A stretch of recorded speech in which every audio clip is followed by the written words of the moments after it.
안녕하세요, 여러분. 이제 한국 문화의 이해 6번째 시간이네요. 이번 시간은 다른 시간에 비해서는 조금 이야기들을 좀 짧게 끝낼 수도 있을 것 같습니다. 그렇게 분량이 많은 이야기는 아니고요. 우리 여러분들이 이제 어떤 한국의 전통적인 세시 풍속과 그다음에 의례 문화, 그다음에 공동체 문화에 대한 이야기를 좀 해볼 겁니다. 그래서 다른 시간에 비해서 그렇게 깊이 있고 뭐 이를테면 한국이 가지고 있는 어떤 정치 문화와 같은 건 굉장히 또 어떤 면으로 본다면은 생각을 많이 하게 하는 것들이지만 여기 오늘 여러분들과 다르게 될 이야기들은 그렇게 깊이 있게 들어가는 그런 것들은 아니기 때문에 여러분들이 그냥 한번 한국의 어떤 전통의 어떤 세시풍속엔 이런 것들이 있고 그다음에 의례 문화라는 것은 이제 이를테면 뭐 결혼 문화라든지 장례 문화 이런 것들에 대한 이야기를 좀 다룰 겁니다. 그리고 공동체 문화라는 것은 한국인의 어떤 마을 공동체를 어떤 식으로 인지하고 그것들을 생각하고 있는가 이런 것들에 대한 이야기를 좀 다루게 될 거고요. 자, 그래서 먼저 여러분과 이야기를 나눌 것은 한국의 세시풍속과 의례 문화입니다. 에, 그랬을 때 이제 세시풍속에 대한 먼저 이야기를 해야 되겠죠. 그래서 한국의 세시풍속 문화 했을 때 이 세시풍속의 개념이 일단 이해가 되셔야 될 겁니다. 세시풍속. 그러면은 세시풍속이라는 것은 한 해를 단위로 해가지고 일정한 시기에 관습적 혹은 주기적, 전승적, 반복적, 의례적으로 거행되는 행동 양식 또는 생활 행위를 이룹니다. 그러면은 여기서 이제 여러분들이 이제 그 한 해를 단위로 한다. 한 해를 단위로 한다라는 것은 세시풍속이라는 게 1년을 단위로 한다는 거죠. 1년을 단위로 해서 거기에 일정한 시기에 따라서 관습적 관습이라는 것은 뭡니까? 오랜 시간 동안 전승되어 내려온 어떠한 습관과 같은 행태지요. 그렇기 때문에 그것은 어느 나라에나 관습이라는 것은 다 있을 겁니다. 그럼 한국에서의 관습이라는 것은 무엇이 있는지를 이야기를 해볼 거라는 거죠. 그다음 주기적이라는 것은 사계절이라는 게 있죠. 사계절. 사계절. 한국에는 사계절이 있기 때문에 그 사계절 안에서의 주기, 그거에 따른 것, 그 다음에 전승, 이어져 내려온 것, 그 다음에 반복, 계속 어, 동일한 어떤 세시 풍속들이 매해 똑같이 똑같은 년에 똑같은 시기에 일어난다는 거죠. 그 다음에 의례적이라는 것은 거기 안에 어떠한 의례, 예적인 요소들이 들어가 있다라는 거죠. 그래서 그러한 것들의 행동 양식 또는 생활 행위가 무엇인지를 이야기하고 있는 게 바로 세시 풍속이라는 겁니다. 그래서 이 세시의 세는 한 해를 의미합니다. 그 다음에 시는 사계절이죠. 그러니까 세시 풍속 했을 때는 한 해 동안에 1년 동안의 사계절 동안의 어떠한 풍속들. 그럼 풍속이라는 것은 아, 한국인들만이 가지고 있는 어떤 전통적 안에서 전래되고 계승되어 내려온 것들이죠. 그렇기 때문에 한국은 특히 사계절이 뚜렷하죠. 물론 이제 지금 여러분들이 그 봄, 여름, 가을, 겨울이거든요. 그러면은 우리가 보통 이제 봄 하면은 근데 이제 이런 건 있죠. 과거에 비해서 한국의 어떤 봄과 가을이 많이 짧아졌습니다. 어 그러니까 이번 이 여러분들이 이제 그 한국 안에 살면서 사계절이 이제 여러분들이 이제 외국인이다 보니까 사계절이 뚜렷지 않은 국가에서 오신 분들도 계시겠죠. 그런데 이제 한국은 전통적으로 그건 사계절이 뚜렷하다는 것을 전제로 해서 세시 풍속들이 전승되고 계승되어 내려왔기 때문에 거기에 관련된 독특한 풍속이 있다는 것, 그런 것들은 이해하고 가시면 될 것 같습니다. 그래서 이러한 세시풍속은 오랜 시간에 걸쳐서 안착된 것이기 때문에 공동체 구성원의 삶에 영향을 미친다는 거죠. 음. 다음으로 우리가 이제 생각해 봐야 될 것은 이러한 세시풍속의 그러면 성격은 어떠한가 했을 때 첫째, 세시풍속이라는 것은 철과 절기에 따라서 행해진다는 겁니다. 어. 그래서 이 세시풍속이라는 것은 달을 중심으로 만들어진 음력을 사용하죠. 그러니까 태양력과 태음력이 있죠. 그래서 우리 보통 이제 우리나라 현재의 그 일상력이라는 것은 태양력이죠. 태양력. 태양력에 따라서 태양의 움직임에 따라서 1월, 2월, 3월, 4월로 해가지고 12월까지가 있지 않습니까? 근데 원래 한국인들은 이런 태양력보다는 전통적으로 태음력을 사용했습니다. 그래서 태음력을 사용했기 때문에 어떤 달의 움직임에 따라서 되는 것이 태음력이죠. 그래서 한국인들이 가끔 그런 얘기를 할 겁니다. 그러니까 음력 생일이 있다 이렇게 얘기를 하시는 분들이 있거든요. 그러니까 양력 생일과 음력 생일 막 이렇게 얘기를 하거든요. 저 같은 경우에도 아무래도 이제 나이가 있다 보니까 태음력에 따른 생일을 하고 있습니다. 그래서 그 음력 생일에 따라서 되면은 양력 생일과는 좀 차이가 납니다. 그래서 매년 생일이 달라지죠. 그래서 어, 이를테면 태양력을 사용하고 계신 분들이 보면 왜 저렇게 번거롭게 태음력을 사용하냐라고 생각하실 수도 있는데 그것은 뭐 한국의 어떤 전통적인 생활 방식 안에 있는 거기 때문에 그런 식으로 태음력을 사용할 수도 있겠구나 정도로 이해하고 가시면 될 것 같습니다. 그래서 이러한 태음력에 따라서 봄, 여름, 가을, 겨울의 어떤 사계절과 그래서 이제 여기서 보시면은 철이죠, 철. 철이기 때문에 봄철, 여름철, 그 다음에 가을철, 겨울철 이렇게 이야기를 합니다. 그래서 이러한 철과 절기에 따라 행해진다 그랬죠. 그러면은 봄철, 여름철, 가을철, 겨울철과 같은 사계절의 어떤 철과 한 해를 24절기로 나누죠. 그래서 24절기라는 것은 이를테면 봄이다 그랬을 때 봄은 1월에는 입춘이라는 게 있거든요. 24절기 안에. 그럼 입춘이지 않습니까? 그러면 여기서 입은 설입자고 춘은 봄춘자입니다. 그러니까 입춘이라고 하는 것은 봄에 들어선다는 겁니다. 봄에 들어서는 입춘. 그 다음에 여름에 들어서는 입하. 그 다음에 가을에 들어서는 입추. 그 다음에 겨울에 들어서는 입동. 이렇게 해서 춘하추동이죠. 춘, 봄춘, 어, 여름하, 그 다음에 가을추, 겨울동 해서 천하추동 이렇게 사계절을 보통 이야기하고요. 거기에 이제 음력 24절기, 태음력에 따른 24절기 안에 이제 여러 그 절기들이 있습니다. 그러니까 이렇게 생각하시면 됩니다. 24개로 나눴다는 거죠. 음력 안에 그 시기를.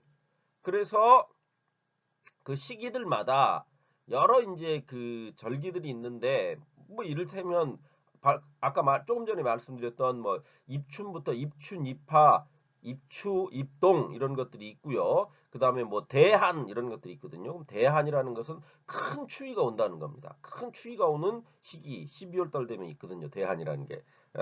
그 다음에 뭐 경칩 뭐 이런 그 경칩 하면은 개구리가 깨어나 가지고 이제 어떤 봄이 온다 이런 것을 말하는 그런 것들이 있습니다. 그래서 이렇듯이 한국은 절기를 1년에 절기를 24절기로 나눈다. 그러니까 12달을 또다시 반으로 쪼개니까 그러니까 한 15일마다 하나씩 절기가 있는 거죠. 그러니까 15일 정도마다 절기가 있다라는 것은 보통 우리가 이제 태음력을 사용한다 그랬지 않습니까? 한국의 어떠한 세시풍속 안에서는 그럼 태음력이라 그랬을 때 달이라는 것은 15일 단위로 해가지고 보름달이 되지 않습니까? 보름달이 되기 때문에 그 절기에 따라서 그러니까 한번 순환을 하는 그 절기 절기가 한번 달이 순환하는 것에 따라서 15일 동안 어떤 달이 변화가 일어나거든요. 그 달의 변화에 맞춰 가지고 여러 절기를 24절기로 나눠 가지고 거기에 따른 여러 행사들이 있다는 거죠. 어떤 면에서 본다면. 그렇기 때문에 이제 거기 안에 이제 또 행사들 보면 뭐 보통 이제 24절기로 나누고요. 그런 다음에 이제 설날이라는 게 또 1월 1일 날이 있거든요. 그 다음에 7월 추석 1월 7월 7월이나 8월이 되면 보름을 또 거하게 치르거든요. 그래서 8월 보름이 8월 15일이거든요. 그게 이제 추석이라 그럽니다. 그래서 한국의 어떤 양대 명절이다. 그러면은 설날과 보통 추석을 이야기를 하죠. 그래서 설날은 1월 1일, 8월 15일이 음력 8월 15일입니까? 음력 1월 1일이 설날, 음력 8월 15일이 추석. 이렇게 해서 큰 어떤 세시풍속으로서 명절을 그렇게 세게 돼 있죠. 그래서 한국인들이 이제 설날이나 조금 이따 얘기를 하겠지만 추석이 되게 되면 모두 이제 고향으로 이동을 하죠. 그래서 민족의 대이동이 일어난다고 얘기를 하죠. 그래서 뭐 그거는 다른 여타의 나라에서도 그러한 그 명절들이 다 있죠. 어, 그 다음에 이제 보면은 그 3월 삼진날이라고 얘기하고 7월 칠석이라는 게 있거든요. 그러면 3월 삼진날은 3월 3일, 그 다음에 7월 칠석은 7월 7일 이런 것들은 어떤 한국의 음양사상입니다. 음양사상에 따라서 그러한 어떠한 풍속이 정해져 있는 것이고요. 4월 초파일은 또 어떤 불교적인 것들에 의해서 영향을 받은 거죠. 그 다음에 입춘과 그 다음에 동지 같은 것은 태양력에 근거했다는 겁니다. 그러니까 입춘 그 다음에 동지 하면은 입춘이라는 건 뭐, 동지 했을 때 이것은 태음력을 사용하고 있기도 하지만은 그 안에는 또 태양력과 관계된 절기들도 포함되어 있다라는 거죠. 그래서 이렇게 어떤 다양한 여름 그러니까 뭐라고 해요? 그러니까 다양성을 가지고 절기라든지 세시 풍속이 구성되어 있다. 이런 정도로 이해를 하고 가시면 될 것 같습니다. 다음 두 번째 세시 풍속은 집단적이면서 매년 반복되는 어떤 전통적이면서 전승적인 행사라고 보시면 될 겁니다. 그래서 이런 집단 구성원들은 집단 행위에 참여함으로써 어떤 구성원들의 그러니까 공동체의 구성원으로서의 어떤 정체성을 가지게 된다는 거죠. 그러니까 내가 세시풍속에 참여함으로써 나는 뭡니까? 그렇죠. 이 한국이라는 아니 혹은 마을 공동체 안에서 그 마을 공동체 일원으로서 인정받게 되고 거기에서 생활을 하려면 그 세시풍속을 지켜나가면서 생활할 수밖에 없었다는 겁니다. 음. 다음으로 이제 세 번째로 보시면 세시풍속이라는 것은 농경문화와 밀접하게 관련되어 있습니다. 그렇기 때문에 농경의례의 성격을 내포하고 있다는 거죠. 그래서 농사의 어떤 개시, 시작이라든지 파종, 어, 농사에 그러니까 우리가 보통 모내기라 그러지 않습니까?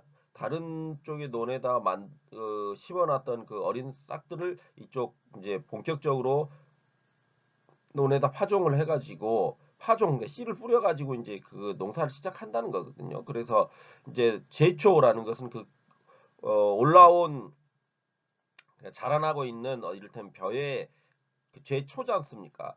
불필요한 그 잡초들을 제거하는 것. 그러니까 그게 제초거든요. 그다음에 수확은 걷어들인다는 거죠. 그다음에 저장은 겨울 같은 때 되면 어떻습니까? 그렇죠. 그 봄에 이를테면 농사를 개시를 해가지고 파종을 모내기를 거쳐서 한 후에 여름 기간 동안에 제초 자라났을 때 그것들의 어떤 잡초들을 제거한 후에 가을이 되면 수확을 하지 않습니까? 그리고 가을이 되면 수확을 했던 그 벼들을 가지고 왜 한국인들은 쌀이 주식이니까요. 그 쌀을 가지고 이제 저장해 뒀다가 겨울을 나게 되는 거죠. 그래서 겨울을 나게 되면 이제 한국에 보릿고개라는 말이 있습니다. 보릿고개. 그럼 보릿고개라는 것은 그 쌀이 그러니까 가을철에 수확했던 쌀이 떨어지는 시기입니다. 그게 이제 그 시기가 그러니까 모든 먹을거리가 거의 다 떨어져 버리는 시기라는 겁니다. 그 시기가 되면 보릿고개라 그래가지고 먹을 것들이 없기 때문에 그 시기를 어떻게 견뎌내느냐 이것을 어떠한 생명을 유지하는데 굉장히 중요한 시기였다는 거죠.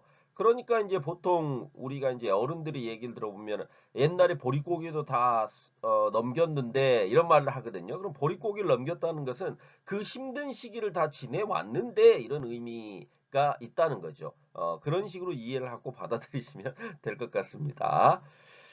다음으로 이제 세시풍속이라는 것은 고사, 그러니까 제사를 지내는 거죠. 제사를 지내는 거. 그다음 전복, 점과 복을 기원하는 점을 치는 행위라는 거죠. 이것은 이제 복을 기원하는 전복, 그 점을 치는 행위라는 것은 한국인들의 어떤 무속신앙 안에서도 되어 있는 거죠. 그래서 금기, 그러니까 어겨서는 안 되는 것들이라든지 무속적인 측면들, 그다음에 부적. 그러니까 한국인들 중에 부적을 가지고 다니는 사람들이 막 있습니다. 예, 뭐 중국 같은 경우에도 부적이라는 게 막 있지 않습니까? 그러면 그런 것들은 일종의 민간 신앙이죠. 민간 신앙에 의해서 뭐 고사라든지 전복이라든지 금기라든지 무속이라든지 부적 같은 것들을 에, 한다는 거죠. 그런 것들이 어떤 세시풍속 안에 남겨져 있다는 겁니다. 그 다음에 내재되어 있고요. 안에 들어가 있고요. 그 다음에 음식, 복식, 놀이, 예술, 농경 생활들 같은 것들이 복합적으로 구성되어 있는 어떤 종합문화의 현상이라고 보시면 될 겁니다. 그러니까 종합문화라는 거죠. 세시풍속이라는 것은. 오랜 시간 동안 집단 공동체 안에서 전해져 내려온 것들이기 때문에 그러한 것들이 종합문화적 성격을 가지게 되었다. 이렇게 이해하시면 될 것 같습니다. 아시겠죠? 자, 그러면 이제 본격적으로 계절에 따른 어떤 세시풍속들을 좀 살펴봅시다. 어, 먼저 그러면은 봄철의 세시풍속을 보면 대표적인 게 이제 봄철에는 설날이 있습니다. 설날. 어, 설날이라는 것은 정월 초하루라 그러거든요. 정월 초하루. 그럼 정월이라는 것은 이제 1월이죠. 그다음 초하루라는 것은 1일입니다. 그래서 음력 1월 1일을 보통 이제 정월 초하루 이렇게 한자말로 말을 하죠. 한국에서. 그래서 이 정월이라는 것은 어, 한 해를 시작한다 이런 의미죠. 그래서 풍요를 기원하는 거죠. 풍요. 예. 아무래도 이제 농경 사회이기 때문에 풍요를 기원하는 측면에서 어, 입춘이라는 것들이 있고 그 다음에 이를테면 눈이 녹아가지고 비가 물이 된다는 우수와 같은 절기들이 있습니다. 거기서 이제 대표적인 세시풍속은 설날이 있는 거죠. 그래서 음력 1월 1일로서 이 다른 말로 이제 원단 또는 세수 또 연수 이런 말들을 씁니다. 설날 그리고 이 구정이란 말을 또 많이 쓰거든요. 그러면은 이제 신정과 구정이 있습니다. 그러면은 이제 지금은 거의 안 쓰고 그냥 설날이라고 해버리는데 옛날에는 이제 그 양력 1월 1일을 신정이라 그래가지고 신정이라 그래가지고 새로울 신자에 정월의 1월이다 해서 신정 해가지고 양력 1월 1일을 명절로 그러니까 설날과 같은 명절로 세우려고 했던 시절이 있었습니다. 물론 이제 뭐 그게 약간 우리 한국 정치사에서 어두웠던 날이 그 시기이기도 한데요. 그 군부 독재 시절에 이제 그런 적이 있었습니다. 그래서 그거를 국가가 정책적으로 모두 1월 1일 날 설날을 해라. 왜 그러냐면 이제 그 당시 어떠한 풍속을 갖다가 지키고 살아가는 것이 어떤 구태라고 생각을 했던 일부 계층들이 정치 세력들이 있었죠. 그러니까 우리는 새로운 국가를 건설해야 하기 때문에 구태적인 옛날 것들의 전통은 다 없애버리고 새로운 어떤 산업화되어 있는 좋은 것들만을 받아들이고 그걸 이행해야 한다라는 생각에서 자기들이 그냥 신정을 세라 해가지고 근데 이제 한국의 전통 사람들이 그 세시풍속 안에서는 모두 구정 옛날 음력 1월 1일을 설날이라고 셌는데 그걸 어느 날 갑자기 정치 세력이 들어오더니 신정으로 해가지고 1월 1일 양력 1월 1일로 설날을 해라 이렇게 해버리니까 굉장히 혼란스럽죠. 국민들 입장에서는. 그래서 그게 이제 한때 1월 1일을 신정이라 그래가지고 휴일도 굉장히 많게 막 3일까지 주고 막 이래가지고 어, 그러니까 어떤 면으로 본다면 하나의 세시풍속으로서 만들려고 인위적으로 만들려고 했었던 적이 있었는데 지금은 이제 그게 없어졌죠. 없어져 버리고 그냥 1월 1일 날은 새해 첫날이다라는 개념으로 해가지고 그냥 어, 지냈고요. 음력 1월 1일을 설날이라 그래가지고 매해 이제 아주 성대하게 명절로 치르죠. 그렇게 이제 음력에 따라서 가기 때문에 태양력과 태음력이 있다 그랬지 않습니까? 그래서 한국에서의 설날은 매해 바뀝니다. 날짜가. 왜요? 태음력을 따라가기 때문에 태음력에 따르면은 태양력인 1월 1일이 정해져 있는 게 아니라 태양력에 따라서 매해 바뀌다 보니까 설날 역시 매해 달라지게 된다는 거죠. 음력 1월 1일로 하다 보니까. 그래서 이날은 미리 준비한 이제 새옷, 설빔이라 그러거든요. 그 새옷을 갈아입고 제사상을 차려가지고 조상에게 제사를 지내죠. 그것을 이제 보통 우리가 정초 차례 해가지고 차례를 지낸다고 얘기를 합니다. 차례. 그래서 조상들에게 그 제사 음식을 만들어 가지고 차례죠. 레. 그 레라는 것은 이제 예절 아닙니까?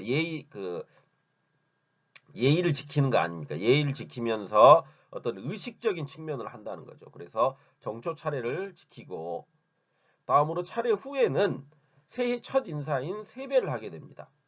그래서 새해 복 많이 받으십시오라고 말을 하는 게 이제 이때 이 설날에 그런 이야기들을 하게 되는 거죠. 그래서 새해 첫 인사를 집안 어른을 가장 먼저 세배를 드리고요. 그 다음에 서로 부부지간에도 세배를 합니다. 그 다음에 형제지간 이렇게 모두 세배를 하는 것이 원칙입니다. 원칙. 그래서 이제 저희 집 같은 경우에도 1월 1일이 되면 이렇게 다 모여가지고 가족들이 모여가지고 새해 첫날이다 해가지고 떡국을 먹죠. 떡국. 떡국이라는 그 음식이 1월 1일 날 먹는 겁니다. 그래서 이 떡국을 먹게 되면 이제 한 살을 더 먹었다라는 그런 의미를 가지게 되는 음식이거든요.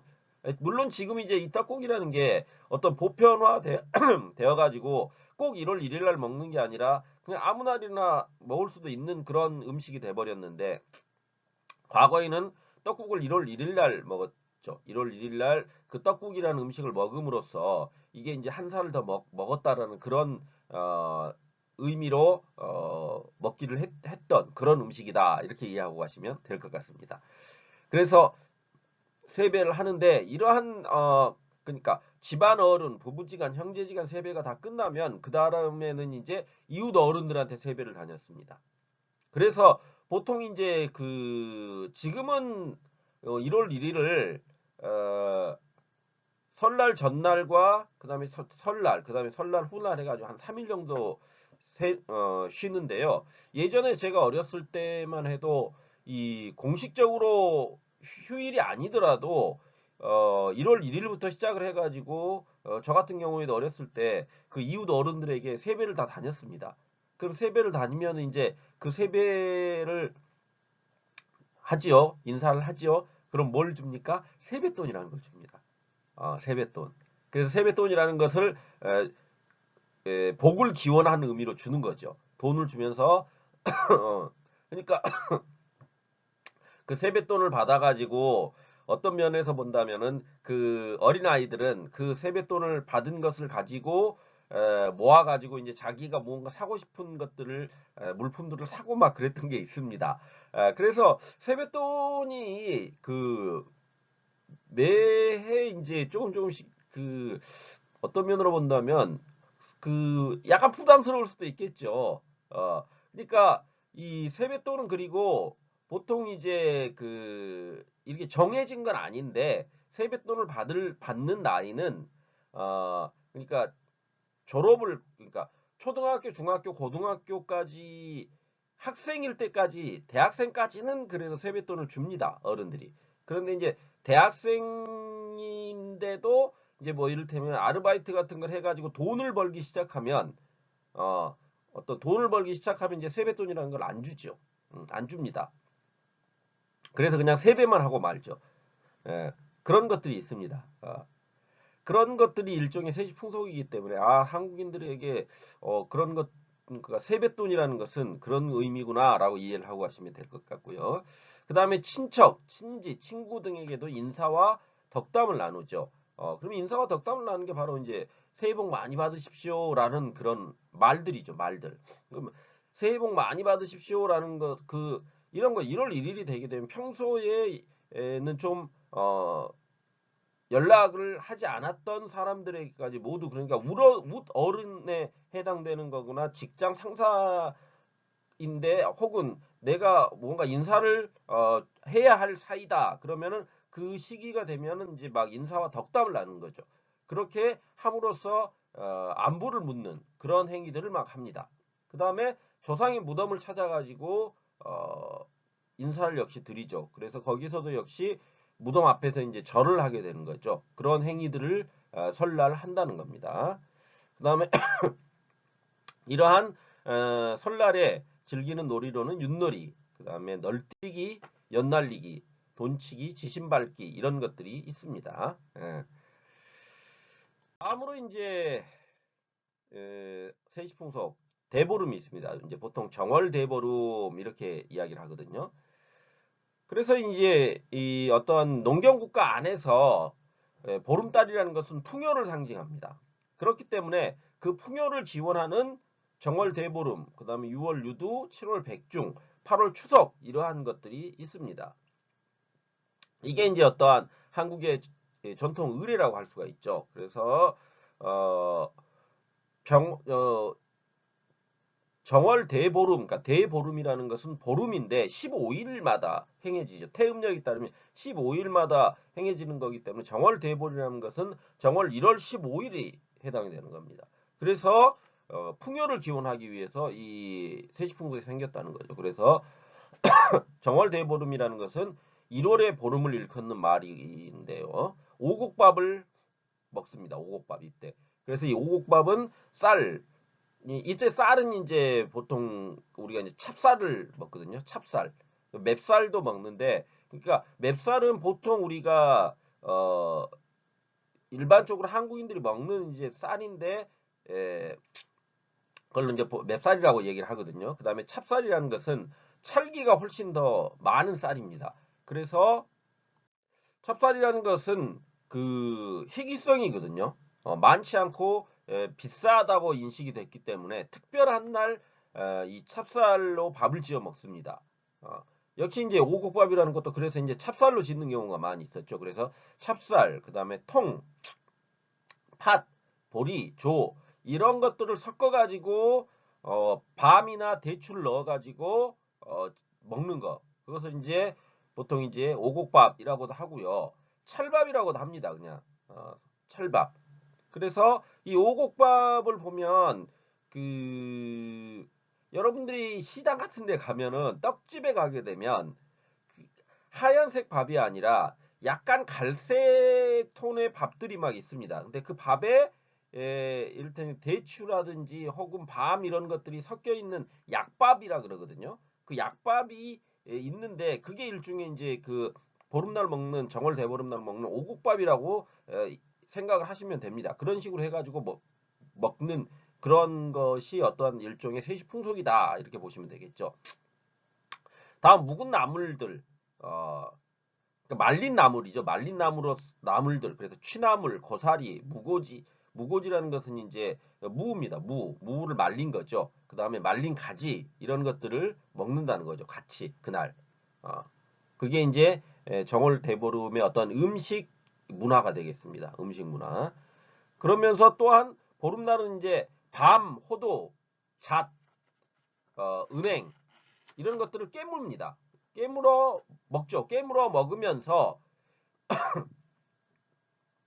1년 동안 무사태평하고 만사가 뜻대로 되며 부스럼 나지 마라. 그러니까 부스럼이라는 것은 일종의 이제 피부병이죠. 피부병, 종기죠. 그런 거 나지 말라 하면서 이 부럼이라 그럽니다. 그걸 여기에 밤이라든지 호도, 잣, 은행들은 어떻습니까? 딱딱하죠. 그 딱딱한 것들을 깨물어 가지고 일종의 이제 어떤 면으로 본다면 민속신앙적인 측면이죠. 그걸 깨물어 먹으면서 1년 동안 부스럼이 나지 마라 하면서 부럼을 깨먹는 그런 관습이 있다는 거죠.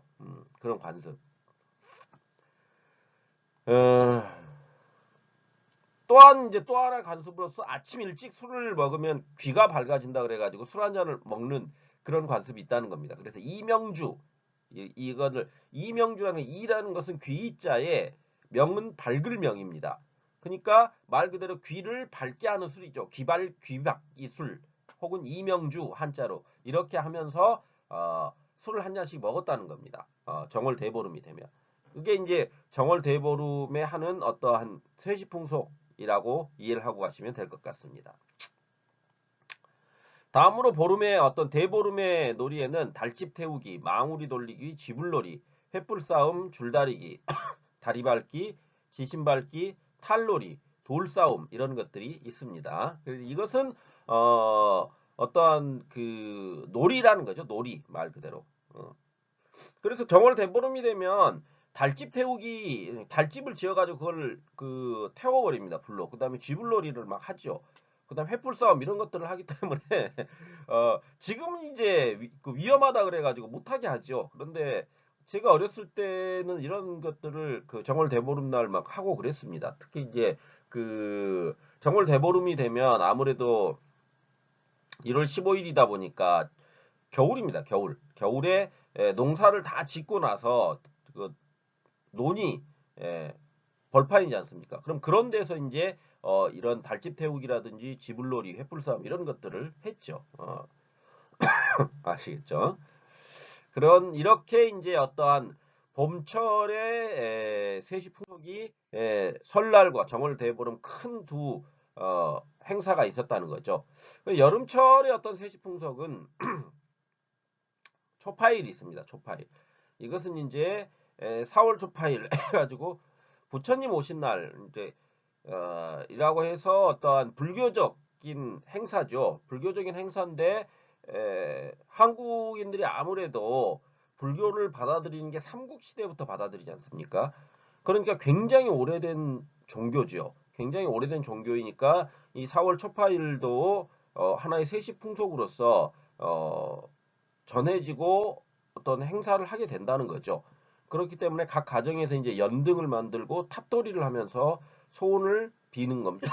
근데 이제 이것은 세시풍속이 그러한데 아무래도 초파일이라는 것이 불교적 행사이기 때문에 지금은 많은 사람들이 여기에 참여한다기보다는 종교로서 불교를 믿고 있는 사람들의 어떤 행사로 이제 조금 축소된 측면들이 있죠. 다음으로 이제 단오라는 게 있습니다. 그래서 이것은 5월 초 닷새라 그러거든요. 그러면은 5월 초에 닷새, 5일이라는 거죠. 그래서 5월 5일 이걸 갖다가 단오라고 그럽니다. 그래서 이 단오에는 단오 빔을 갈아입고 창포 삶은 물에 삶은 물에다가 머리를 감는 것들을 그러한 그 전통이 있습니다. 그래서 창포물에 머리 감는다 이런 말을 하거든요. 그럼 창포라는 그런 그 식물을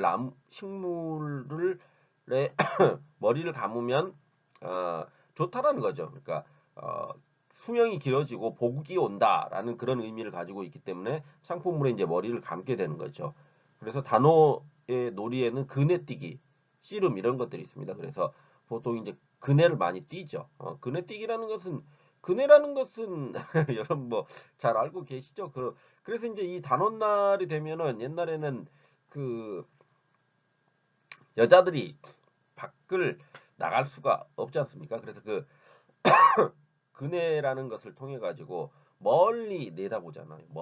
멀리 내다볼 수가 있지 않습니까? 다 그네가 위로 올라갈 때. 그렇기 때문에 그런 걸 통해 가지고 바깥 세상을 일종의 구경하는 그런 행위로서 그네뛰기를 했던 측면도 있습니다. 다음으로 이제 가을철의 어떤 세시 풍속으로는 칠석이 있죠. 칠석은 7월 7일입니다. 그래서 음력 7월 7일로 견우와 직녀가 오작교에서 만난다는 날이죠. 그게 이제 칠석이라는 걸로 그래서 차례를 지내고 우물가에 제단을 만들어서 칠성신에게 가족의 복을 빌었던 거죠. 다음으로 이제 한가위가 이제 있습니다. 8월 15일이죠. 8월 15일.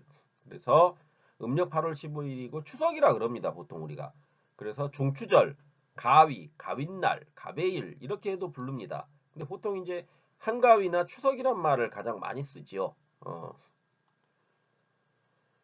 그래서 이제 이때는 어떤 조상의 무덤을 찾아가지고 벌초를 하고 핵곡식과 과일로, 그러니까 8월 15일이다 보니까 이제 이렇게 보시면 됩니다. 가을 거지를 다 끝낸 거거든요. 그러니까 한 해 1년 농사를 다 짓고 그 풍성한 곡식들이 많은 시기입니다. 그러다 보니까 그 풍성한 햇곡식이라는 것은 그 해에 처음 나온 곡식들을 햇곡식이라 그럽니다.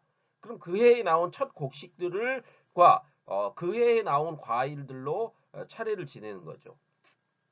그러니까 앞서 설날도 차례를 지낸다 그랬지 않습니까? 추석에도 차례를 지냅니다. 보통 그러니까 보통 일반 가정에서 차례는 2번 정도 지낸다고 보시면 됩니다. 그래서 그 차례가 1월 1일 날 설날 한번 다 지내고 8월 15일 추석에 또 지내게 되는 거죠. 이해하시겠습니까? 그래서 그 차례는 아유 자꾸 왜 이렇게 기침이 나오니까 차례상이라 그러거든요. 차례상이라 그래가지고 그 차례를 지내는 음식을 쭉 펼쳐 놓습니다. 그래서 뭐 그 차례상의 음식들은 뭐 이제 이런 거 있으면 뭐 홍동백서라 그래가지고 붉은 음식은 동쪽으로 백서 그래가지고 하얀 음식은 서쪽에 놔야 된다는 어떤 그런 음양오행 그런 것들을 다 지켜가면서 복을 기원하는 의미로서 이제 제사를 지낼 때 그런 제사 음식이라 그러거든요. 차례 음식이라 그러거든요. 보통. 그래서 차례 음식은 조상들에게 앞서도 이제 잠깐 제가 언급해 드린 적이 있지만은 조상들이 먼저 먹기 전에는 손을 댈 수가 없었습니다. 그래서 이 차례 음식은 가장 좋은 것들을 조상들에게 이제 제사 음식으로서 대접해 줌으로써 복을 기원하는 그런 행위라고 보시면 될 것 같습니다. 그래서 이제 추석의 놀이는 이제 정월 대보름 놀이가 이제 반복이 되고 강강술래라는 놀이가 또 있습니다. 강강술래라는 것은 그 강강술래 하면서 이 여자들이 손을 이렇게 잡고 빙글빙글 도는 그런 놀이입니다.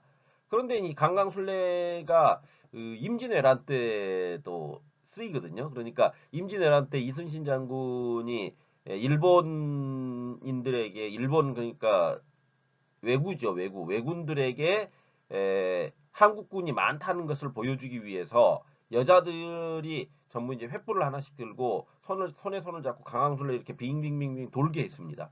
그걸 멀리서 보면 마치 어떻습니까? 빙빙빙빙 돌기 때문에 사람들이 되게 많은 것처럼 보이죠. 많은 것처럼 보이고 이렇게 군사가 되게 많구나라고 착각을 일으키게 만드는 거죠. 그런 착각이 하나의 전술이었습니다.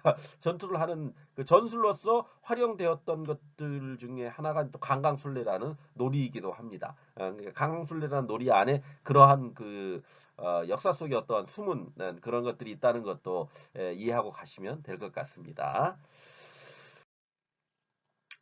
다음으로 겨울철의 세시풍속으로는 동지가 있습니다. 그래서 이 동지는 양력 12월 22일로 조선시대까지만 해도 작은 설이라고 해가지고 어, 행해졌죠. 그래서 동지 팥죽을 먹습니다. 그래서 이 동짓날은 동지 팥죽을 먹으면서 그 팥죽을 대문이나 벽, 부엌, 마당, 담장 등에다 이렇게 뿌려가지고 잡기를 막는다. 이렇게 그러니까 팥이 어 중국에서도 그 팥이 어떻게 보면 되게 그 잡기를 쫓는 그러한 뭐라고 해야 됩니까? 곡식이라고 할 수가 있는 거죠. 그런데 한국에서도 역시 똑같았습니다. 중국의 그런 부분들은 주술적인 부분이니까 붉은색이라는 것이 어떠한 그 잡기를 쫓는 주술적인 측면이 있다고 해가지고 한국에 행해지게 된 그런 것이 그런 어, 세시풍속이다 이렇게 이해하고 가시면 될 것 같습니다. 다음으로 이제 우리가 살펴볼 것은 한국의 의례 문화입니다. 의례 문화. 지금까지 이제 세시풍속에 대해서 쭉 이야기를 해봤죠. 그래서 이제 의례 문화. 그래서 의례 중에서 이제 일생의례라는 게 있거든요. 일생의례라는 것은 이제 태어나면서부터 죽을 때까지의 어떤 의례죠. 그래서 이제 그 의례라는 것 자체가 어떠한 그 특정 대상이나 관념을 이제 구체적 행동으로 드러내기 위해서 일정한 격식과 절차를 차리는 것을 말하는 거거든요. 음. 그렇기 때문에 그 사람의 어떠한 그 격식을 차린다는 것은 그러니까 예의를 다한다는 거죠. 예의를 다한다는 거죠. 그래서 일생의례이기 때문에 이제 이 어떤 사람의 일생에 있어서의 지켜야 할 의례들은 무엇인가 이런 것들이 있다라는 거죠. 그래서 가장 먼저 이제 일생의례로서 기자의례라는 게 있습니다. 이 기자의례라는 것은 이제 아들을 낳기 위한 의례거든요. 그래서 기도를 드리거나 그래서 기도 같은 경우에는 뭐 우리가 보통 3일 기도, 뭐 7일 기도, 뭐 100일 기도 이런 것들을 하거든요. 그것은 이제 정해진 날에 기도라는 행위를 통해 가지고 아들을 낳게 해달라 이런 기원적인 의미죠. 기원적 의미. 그래서 주술의 힘을 빌려 가지고 아들을 낳으려는 여러 의식들을 이야기를 합니다. 그래서 이제 아들을 낳으려고 그런 거 있잖아요. 뭐 다산 그러니까 많이 아들을 낳은 그 여자가 찾던 월경대라든지 어, 금줄에 달린 고추를 갖다가 어, 모셔뒀다가 그걸 다려 먹으면 또 아들을 낳는다든지 그런 그 말도 안 되는 어, 주술의 힘을 빌리려고 하는 그런 행사들이 있었습니다. 그리고 또 남근석이라는 게 있거든요. 그러니까 남자의 성기 모양을 닮은 그 남근석이라든 것이 있어가지고 그 남근석을 또 이렇게 만지는 행위들을 했었고요. 그 다음에 또 제주도에 가면 돌하루방이 있지 않습니까? 돌하루방이라는 것은 돌로 만든 하루방이라는 게 이제 그 할아버지잖아요. 할아버지. 그래서 그 돌하루방에 코를 이렇게 만지면은 아들을 낳는다 이런 것들이 있어가지고 사람들이 자꾸 코를 이렇게 만지게 돼서 코만 닳고 이런 것들이 있습니다. 그래서 그게 이제 일종의 기자의례라고 할 수 있습니다. 어, 아들을 낳으려고 하는 그런 행위들 이런 기자의례가 있었고요. 다음으로 이제 출산 의례라는 게 있죠. 그래서 출산 전에 삼신상 그러니까 출산을 담당하는 신을 차려놓고 순산을 비는 거죠. 그래서 출산을 한 후에는 금줄을 겁니다. 그러니까 지금은 많이 그게 없어졌는데 이제 시골 같은 데 가면은 아들이나 딸이 태어나면 이 금줄이라 그래가지고 여러분들이 이제 인터넷에 금줄 한번 쳐보시면 그 대문 앞에다가 이렇게 새끼를 꼬아가지고 걸어놓거든요. 그게 이제 금줄입니다. 그러면 우리 아이가 태어났어요. 축하해 주세요. 이런 의미를 갖는다는 거죠. 그래서 그 금줄을 걸어 가지고 남자가 태어났을 때는 숫, 고추, 백지를 이렇게 집어 넣어 가지고 그걸 걸어 놓습니다. 그다음에 여자는 이 고추를 빼버리고 숫과 백치를 이렇게 걸어 놓죠. 그게 이제 하나의 출산 의례로서 그렇게 해 놓는다는 거죠. 그다음에 출산을 한 후에는 그 삼신 여기서 지금 순산을 빌었지 않습니까? 삼신상에다가 음식을 차려놓고 그래서 그 음식을 올려놓은 그 중에서 이제 쌀과 미역 그래서 이제 그 미역국을 먹지 않습니까? 출산 후에는 그게 이제 하나의 어떤 의례죠. 출산 의례로서 미역국을 먹음으로써 해산하는데 수고했다. 그 다음에 미역이 이제 또 요오드가 많아가지고 산모한테 굉장히 좋습니다. 그래서 그런 음식을 먹게 되는 거죠. 다음으로 육아 의례는 3일째는 이제 젖을 물리고 7일째 삼신시루와 미역국, 정화수로 아기와 산모의 건강을 빌게 되는 겁니다. 그다음에 100일째의 잔치를 100일 잔치라 그러거든요. 근데 이제 100일 되면은 잔치를 하고 돌잔치를 하게 되는데 이 100일 잔치나 돌잔치를 하는 것은 예전에는 이 어린아이가 태어나가지고 100일이나 돌까지 지내지 못하고 죽는 아이들도 대단히 많았습니다. 그러다 보니까 그걸 축하해 주는 겁니다. 야, 너 태어나가지고 100일을 지냈구나. 그 다음에 이제 첫 해를 지냈네 해가지고 그런 아기의 어떤 건강과 복을 기원하는 그런 의미의 잔치를 한다는 거죠. 그래서 100일 날은 100일 잔치. 그 다음에 1년이 지나면 돌잔치를 하게 되는 거죠. 이건 다 장수를 기원하는 그런 의미죠. 그래서 돌상 위에는 돌잔치를 할 때는 이 아이들 이제 돌잡이라는 걸 하거든요. 그럼 거기 위에 뭐 돈, 책, 붓, 실, 연필, 쌀, 주적, 방망이 이런 것들을 놔두고 아이들에게 이제 집게합니다. 그럼 그 아이가 가장 먼저 무엇을 집느냐에 따라서 그 아이의 어떤 미래를 점쳐보는 거죠. 미래를 점쳐보는 그런 그 거기 때문에 그것은 뭐 어떤 면으로 본다면 아이의 미래를 점쳐볼 때 이를테면 책이라든지 연필, 붓을 집으면 공부와 관련된 것 혹은 출세와 관련된 것을 했다고 하고요. 주걱이라는 것은 이제 음식, 솜씨가 좋다. 그 다음에 뭐 방망이라는 것은 남동생을 이제 낳게 해줄 것이다. 그 다음에 쌀은 복을 주면서 오래 살 수 있게 쌀은 복을 준다.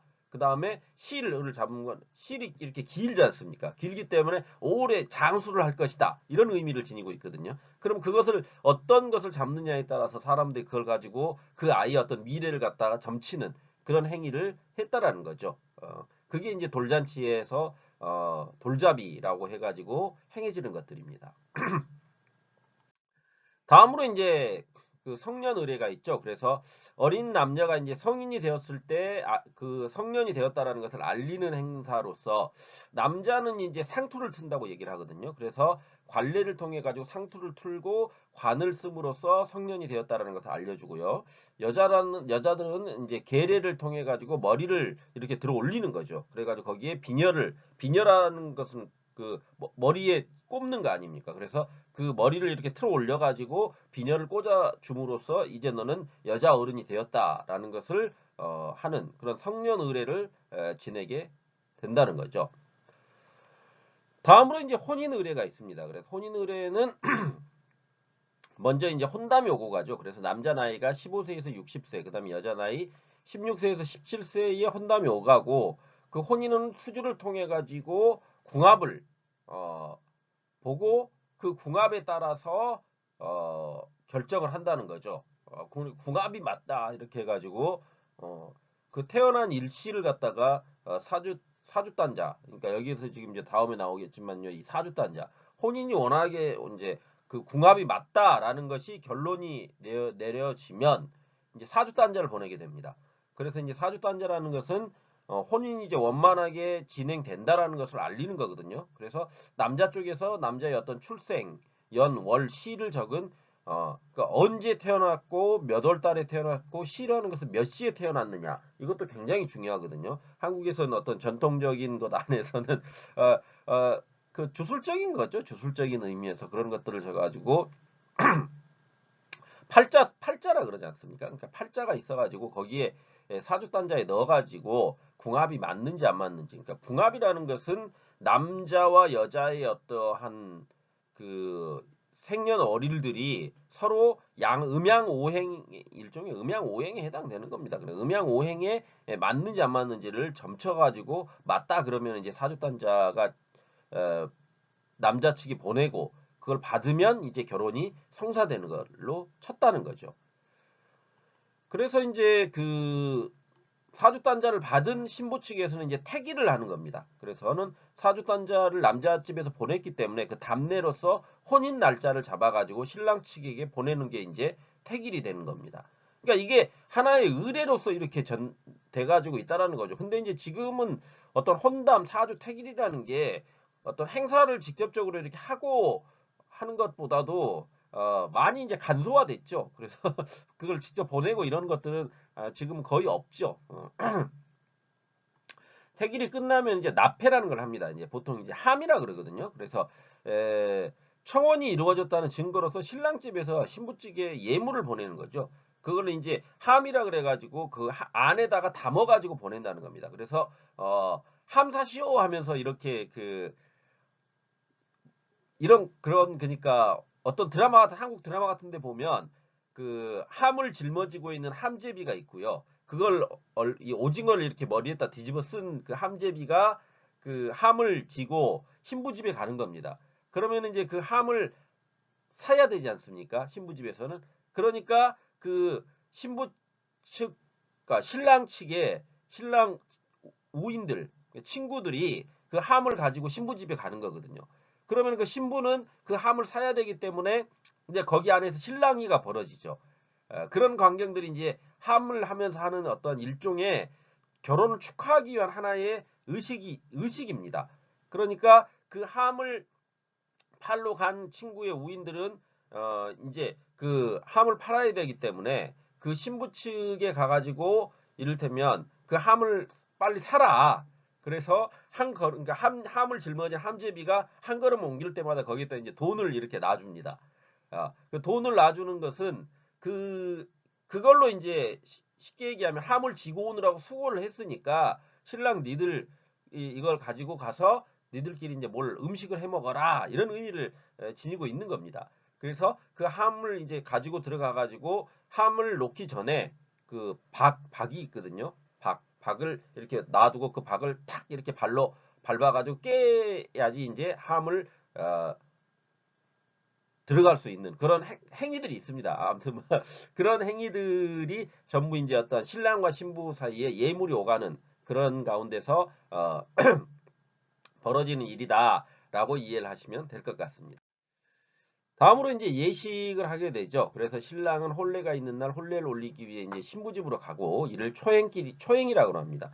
초행이라 그래서 우리가 이제 초행길이라는 것은 처음 가는 길이다 그럴 때 이제 쓰기도 하거든요. 그럼 처음 가는 길이에서 초행길이다라는 말을 쓰기도 하는데 이것은 여기에서 온 말입니다. 그러니까 신랑이 신부집에 처음 가는 거기 때문에 당연히 초행이라고 그러겠죠. 그래서 신랑은 사묘관대를 입고 모간 이렇게 기러기를 기러기라는 게 이제 그 어떠한 장수와 어떤 부부 사이 좋음을 의미하기 때문에 그걸 이렇게 안고 모간을 안고 가는 거거든요. 그래서 전안례를 먼저 신랑이 신부집에 기러기를 자기가 갖고 갔던 나무로 되어 있는 그 기러기들을 드리는 거죠. 그 다음에 교배례 해가지고 신랑과 신부가 교배상 마당에다가 이제 교배상을 놔두고 거기에서 이제 한국의 전통 우리가 흔히 이제 여러분들이 TV에서 봤던 그 전통 혼례를 올리게 되는 거죠. 그게 이제 교배례입니다. 합끝례라는 것은 이제 그 교배상을 놔두고 서로 인사를 나눴던 신랑과 신부가 이제 술잔을 교환하면서 술을 마심으로써 이제 부부가 되었다라는 것을 알리는 거죠. 그다음에 합국례라는 게 있죠. 그래서 신랑 신부가 한 방에서 이제 자는 그런 것들. 그래서 전안례, 교별례 왜 이러니까 전안례, 교배례, 합끝례, 합국례 이런 것들을 하는 것이 전통 예식의 혼인 의례라는 겁니다. 다음으로 이제 우기가 있습니다. 그래서 대례라는 것은 결혼식을 말하는 거죠. 큰 예례이기 때문에 대례를 마치고 신부가 이제 시댁으로 들어가는 것을 우기라고 이야기를 합니다. 그다음에 근친이라는 것은 신부가 이제 시댁에 들어간 후 처음으로 친정집 가는 거죠. 그래서 부모에게 인사드리러 가는 건데, 그래서 이제 신랑도 이제 재행이라고 하는 것은 이제 다시 처가에 재라는 것은 다시 재지 않습니까? 행차할 때 행이거든요.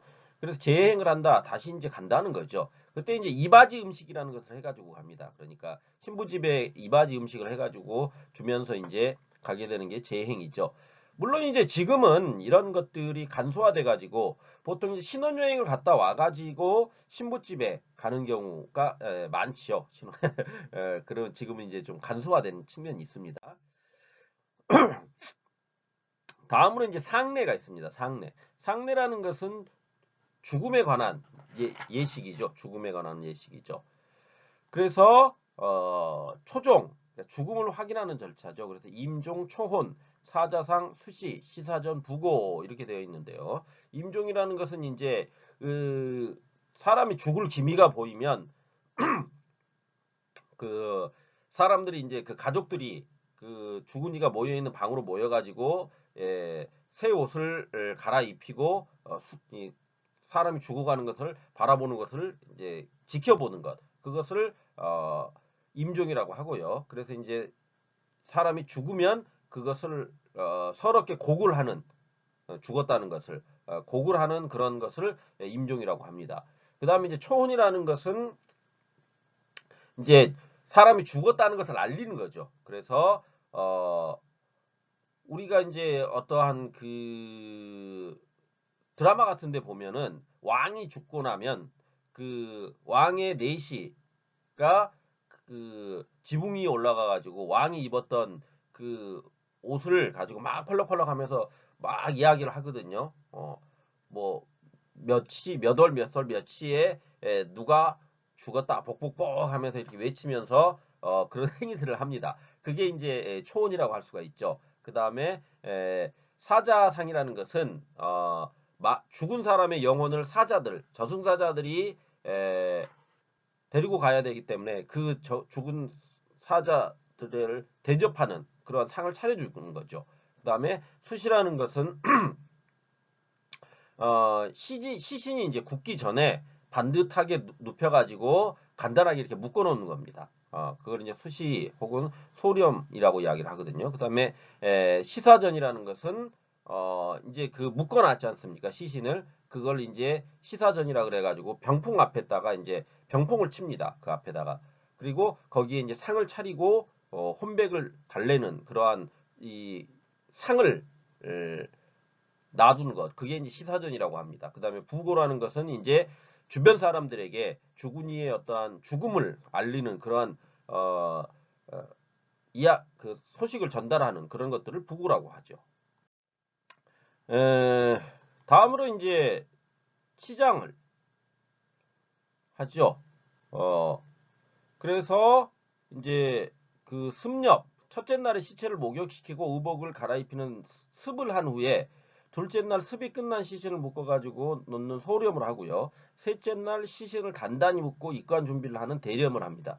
그런데 이제 지금은 아무래도 이제 그 모든 것들을 통일해가지고 그냥 습념, 그러니까 첫째, 둘째, 셋째 날 하는 게 아니라 그냥 첫날 죽은 날 바로 그러니까 이 습념을 해가지고 죽은 이를 그 장례식장에 모셔두게 되는 거죠. 그런 행위를 하게 되는 겁니다. 그래서 죽은 이를 모셔두고 이제 3일상을 보통 지금은 많이 하지요. 3일 동안 3일상을 죽은 날부터 이제 3일째 되는 날 이제 묘소로 가게 되는 거. 그게 이제 3일상이라고 보통 이야기를 하거든요. 치장이라는 것은 이제 묘지를 정하고 시신을 묻는 걸 이야기하죠. 그 다음에 이제 흉제라는 게 있죠. 장례가 끝난 후에 상주가 상복을 벗을 때까지 죽은 사람들에게 제사를 지내는 것. 그걸 상제라고 이야기를 합니다. 흉제라고. 다음으로 이제 제례가 있습니다. 그래서 제례에는 기제 해가지고 1년에 한 번씩 그 죽은 이가 죽은 날 제사를 지낸다 그러거든요. 그래서 이 한국인들에게 이 제례는 굉장한 어떤 면에서 보면 스트레스일 수도 있습니다. 그래서 특히 이제 가족이 많은 큰 집안에서는 이 제사 음식 제례를 굉장히 많이 지내는 기제를 많이 지내는 곳이 있거든요. 그래서 그걸 가지고 이제 막 그 갈등이 일어나고 막 그렇습니다. 그 다음에 이제 차례, 명절날 조상이 올리는 제사죠. 그 다음에 시제, 그 다음에 시제라는 것은 5대조 이상의 조상에 대해 가족들이 지내는 걸 이제 보통 시제라고 그럽니다. 그래서 이런 제례, 기제와 차례, 시제 이런 의례가 있다. 이런 정도로 이해하고 가시면 될 것 같습니다. 이상으로 어떠한 그 한국의 세시 풍속과 의례 문화에 대한 이야기를 좀 해봤습니다. 간단히 끝날 줄 알았는데 좀 또 얘기가 길어져 버렸네요. 아무튼 여러분 듣느라고 수고들 하셨고요. 다음 시간에 어떤 한국의 공동체 문화에 대한 이야기를 좀 해보도록 합시다. 수고들 하셨습니다. 감사합니다.